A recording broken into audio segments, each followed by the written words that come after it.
Hey guys, welcome back to the Human Condition. I want to start off this video by saying thank you guys again for all the for my recent videos. I really appreciate it. It's really awesome that you've been supporting my videos recently. So thank you guys so much for all the recent support. I really appreciate it. And this video is another psychology video, and the psychology video is gonna be called, I think, what is evolutionary psychology? Evolutionary psychology, and how do we adapt? How do we adapt? Yeah, and how do people adapt, or how do we adapt? And basically, it's actually a really cool one. I didn't think before this, if I'm being honest, I didn't think there were so many cool theories. I was kind of sleeping on evolutionary psychology, but I was researching it before this, and it's like really interesting stuff in it. Like a lot of so much stuff that if I talked about all of it, it'd be like a really long video. So I was like, I don't want to make too long a video on it, but it is some really interesting stuff in there. So I think it's pretty cool to make a video about it. So I'm gonna combine some of my own opinions on the schools of thought, like I did in my last videos, like the cognitive psychology, uh, behavioralism, physiological, and how like I ranked them. And I ranked evolutionary psychology the bottom because it states people do what they do because it's beneficial to their survival. But in my mind, I feel like a lot of times people do self-destructive habits. So I mean, not all people, but some people do self-destructive habits. And if people do what they do because it's beneficial for their survival, people wouldn't do self-destructive habits. So I ranked it 7 just because I feel like all the other schools of thoughts can uh, are more focused on as individuals. And once we complete each one, like 1, 2, 3, 4, then we can focus on like 7, doing what we do for because it's beneficial to our survival, if that makes sense. Like cognitive, our mindsets, behavioralism, our habits, physiological, our brain chemicals, which affect the way we think, affecting cognitive, like that. So that's 1. Cognitive, 2, because it's the way we think and our like how we our schisms, how we our cognitive biases. 3, behavioralisms, our habits, based on usually our cognitive thoughts, in my opinion. 4, psychodynamics, our emotions, but I put that as 4 because I think sometimes we could use our mind to override our emotions if we really need to. 5, humanistic, our support groups, the people that are closest to us, and the goals we have and how they influence us. 6, sociocultural, how just anyone and the people we meet in day-to-day life influence us. And 7, evolutionary, we do what we do because it's beneficial to our survival. So I think we focus on that more after we focus on the other 6, in my opinion. But there's a lot of theories in this that I didn't really know until I researched a little bit before making this video. And it's actually pretty crazy. It's actually pretty awesome how many cool theories are in it. There's 5 main ones I think I'll try to tell you guys about, and that is natural selection, uh, uh, um, natural selection psychology, sexual selection psychology, error management theory, sexual strategies psychology, and the 5th one being what's the 5th one? Oh, inclusive fitness, and that one's pretty interesting. So basically, I had this theory that, typically, not always, guys are attracted to women, usually based on like not just appearance, but like appearance sometimes, and women are usually attracted to guys based on money and social status. And I was like, that's probably not right. But then evolutionary psychology actually verified that behind, yeah, guys are usually attracted to women sometimes, not always. Individual differences, right? Cognitive psychology outranks, well, in my opinion, overrides evolutionary psychology, meaning individual differences in how people think can impact attraction too. But typically, guys are more attracted to attractive females, I guess. And then women are obviously attracted to attractive guys, but more so they're more attracted to social status and wealth. But I didn't say that. It was psychology that said that. So yeah. But this being said, it's really cool because it talks a lot about that in uh, sexual selection theory. And basically, there's really two types that I want to talk to you guys about. It's intersexual, which is the constant competition in day-to-day life between people of the same sex for the opposite sex, and um, intrasexual, which is competition between the people of the same sex for the opposite sex, whereas um, interpersonal is one sex choosing specifically people they're attracted to, and usually the competition is usually between males for females, and the interpersonal one is usually females choosing the dude. Not always, but because usually I think it's because like I guess physiologically that's how it's been for a while, so we've evolved to be kind of like that, whereas guys more focus on talking to multiple women so they can secure at least one, I guess, which seems kind of harsh, but yeah. And then women are more attracted to the value, talking to a lot of guys as well, but more the value of it, the guy they're talking to, like the social status, high social status, or wealth. And that kind of makes sense to think about it, because like it's not really like roasting anything, because like celebrities, right? People are always attracted to celebrities a ton, and they have super high social status, so it kind of makes sense. I mean, not everyone's attracted to celebrities, but if you're being honest, there's a lot of famous celebrities that people are typically attracted to, and that's probably social status probably has a big impact on that. And guys look at social status too, but it said in the reading I was reading, that's more girls look at more at social status, and guys look at more like just like attractive traits, I guess.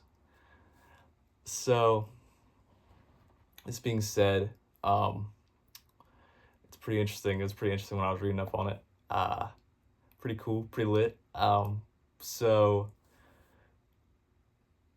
the guys compete in multiple ways.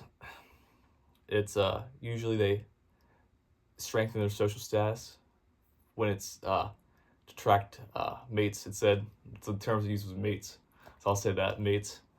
For whoever they're trying to attract. They use social status, resources. That's a big thing. So those are one things that guys chase to attract mates, And it said roasting other guys' reputation. I'm like, dang, that's kind of brutal. I would never roast a broski just for a baddie, but I guess some people do that. I'm like, dang, that's harsh. But that's another thing of the competition, like guys roasting the dudes to undermine their reputation, I guess, which seems kind of brutal. So, but yeah, I'd never catch me doing something like that. That's crazy. Never roast a broski or baddie, but that's just me. But that's how the guys handle that. It said girls compete a little bit, but it emphasized that girls usually choose more than competing, if that makes sense. They choose their mate more than competing with other girls for their mate.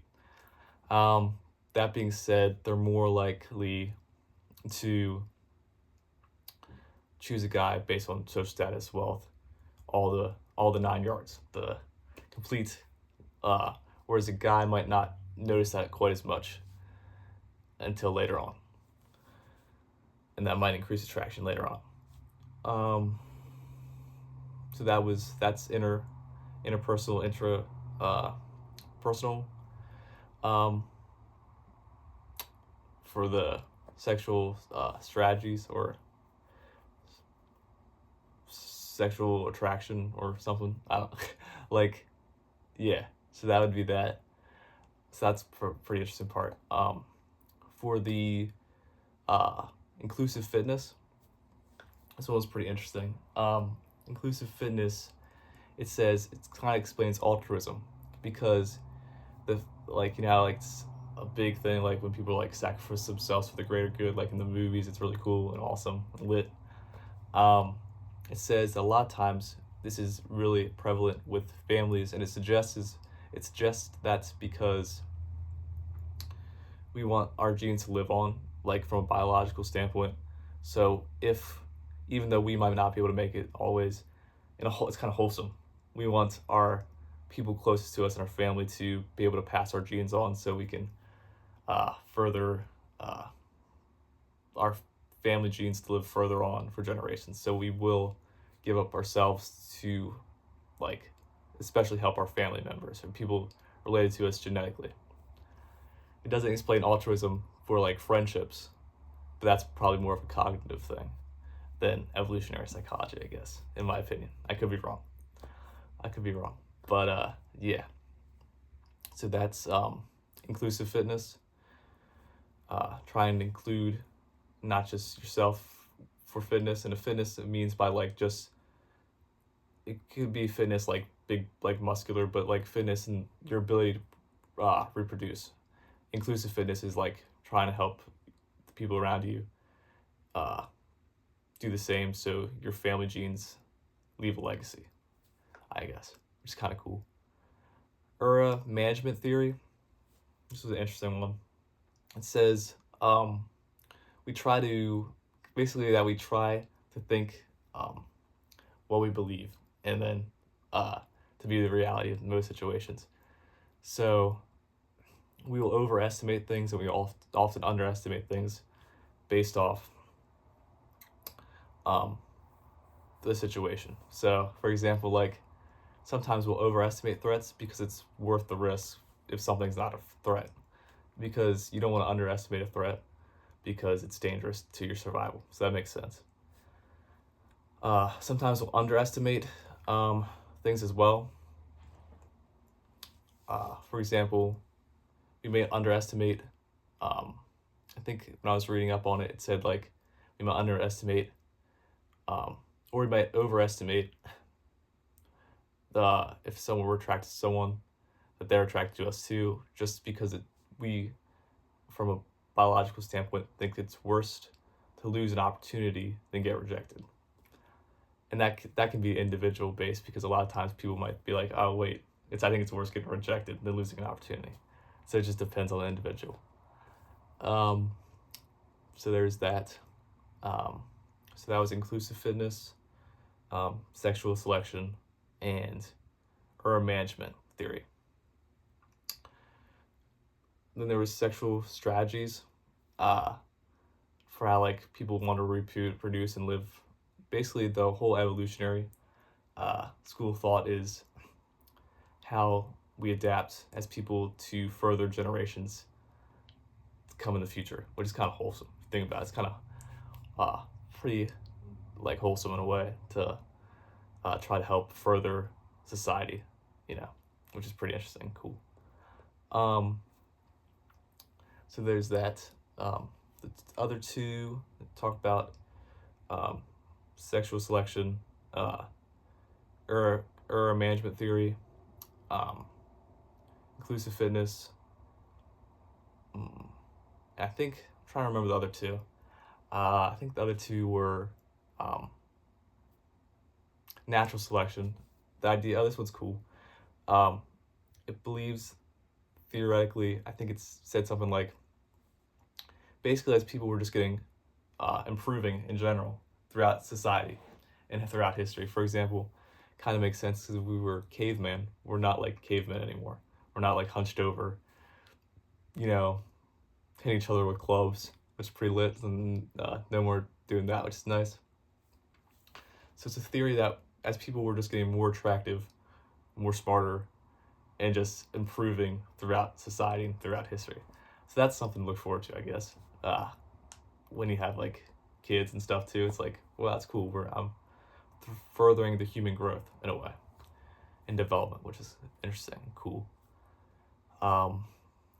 Also, it theorizes that when we have kids, we'll pass on some negative traits because that's inevitable, but we'll more likely are to pass on positive traits than our negative traits. So basically, when you think about it, when you have kids, they're just like in the like improved version of you, or like a, well, not improved, but like amplified version of you, basically, which is kind of cool to think about. Just like you with less negative traits, which sounds harsh actually, but yeah, that could be when you have like a kid, stuff like that. And 5 was, I can't remember what 5 was, but I'm sure it was really interesting and pretty cool. But I thought this was a really interesting topic. I hope YouTube's not mad because I said sexual a lot in this video. I don't know how they feel about that. It's mainly just because the terms I used were like sexual. So like I could not, like, you know what I mean? So hopefully YouTube's not mad about that. I don't know. But yeah, I hope you guys enjoyed this video. As always, thanks for watching. Well, actually, my next video will probably be another philosophy video. You guys seem to really like my last philosophy video, which I really appreciate. So thank you guys so much for all the support of my recent videos, and especially my last philosophy video. So I'll definitely try to do some more friendship dynamics in the future. But as always, thanks again for watching. Like and subscribe if you want. I love you guys, and I'll see you in the next one.